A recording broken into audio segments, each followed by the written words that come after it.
Okay, hey, Band Rescue, YouTube, Facebookers watching. This is Kevin Span again with Jerolyn one more time, and tonight I have a special co-host, Nikki Fox. So, why don't you start us off? So, for everybody that doesn't know your name already, what's your names? I'm John. Tim.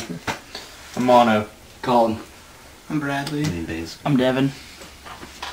Awesome names. Oh, We are, And we are Jerolyn.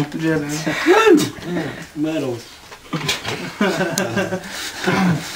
Okay, the main reason I wanted us to do this was talk about the new EP you are putting together. Why don't you tell us what it's called and everything? The new how you EP. picked the name. There's some. We're still really debating on the name. It's either gonna be Gadessa or the Waltz. We haven't really decided what it's gonna be yet. But you know, we're just throwing some other stuff around. We still got a couple of months, maybe a month or two, before we really, release it and let it out. To the song name. Because we have two songs, one called Gadessa, one called the Waltz. We're pretty lazy when it comes to album names. So, I like title tracks. I think title tracks on the album kind of tie the album together a little bit with everything, so. And basically, me and Devin are gonna go sword fight in the yard to determine which title he's gonna win. Yeah, but he wants it to be called Gadessa, I wanted the Waltz. Seriously. Invite us, I'll film it. Alright, we might have to do that. In a second, there's going to be an empty bottle of Jameson. I'm going for Devin. He's a samurai. The Asian's going to win. It'll be funny nonetheless. So your last release was more or less a concept album. Will this be one as well? Probably. To a degree. It's not as conceptual as the last album was. Obviously, with the last album, the only person that wrote lyrics for the album was Tim.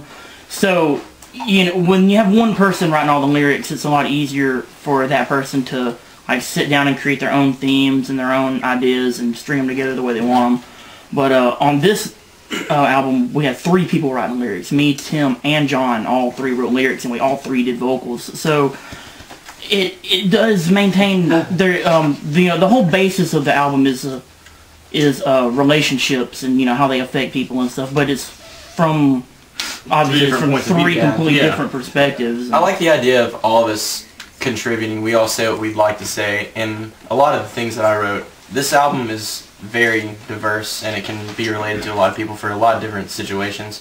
And if you have a close group of friends, whether you're in a frat, two frats, or you're just in a band, or you hang out with a group of friends, you still got them if ish goes down.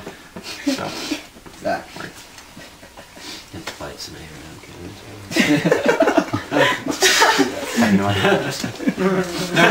Nobody really knows what John says. He's mumbling. I heard it. That's funny.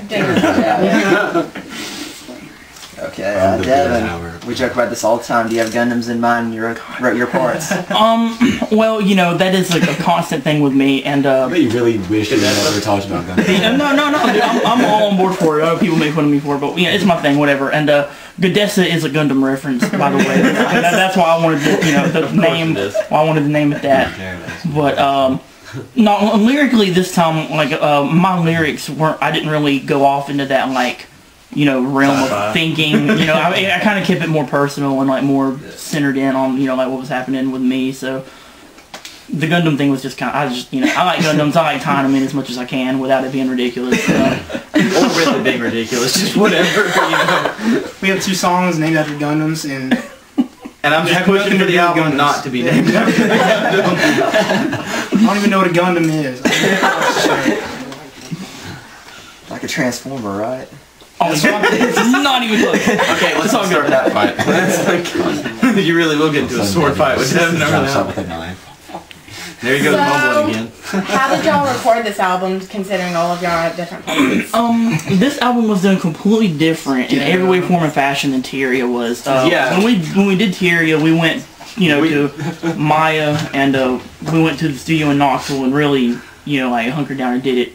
But this one was a little more sporadic. We Mono has acquired substantial knowledge and his own studio, pretty much. Yeah, his own realm of recording equipment. So we decided to pretty much do it in house this time. We just did it ourselves. Yeah, and self-produced, and it turned out a lot better than I thought it would, considering it kind of went, like I delved into the whole recording thing closer to the beginning, and we were like, oh, well, you know, let's try and self-produce our first album, or not our first album, but the first album we'd be self-producing, and as it, you know, as we got further along into the process, I was learning more as it went along, and so it turned out, you know, by the point, I guess that it mattered, I was good enough to make it sound not like it was recorded in a garage with a Rock Band microphone. So, so I'm pleased with the way it turned out overall. All the 2 tracks I've heard. Well, thank you. I'm glad that somebody does. Well, you know, there's always that stigma with recording things straight through a computer. Things a lot of times can have a tendency to come off sounding really fake or strained. And so far, from from all the crap that we've done, you know, I mean, I've been really impressed with the way Mono's been handling this. He's really been, you know, taking as much time as possible as is allowed for us to really make this, you know, sound really legitimate. Yeah, it was. That's one of the things that we're really into is, you know, like we want it to sound like us playing. I'm not into, you know, bands Auto-tune, that just, like, when you listen to it, you're like, there's no way that they actually did that. Like, it's impossible. I'm not into that at all. Never have been.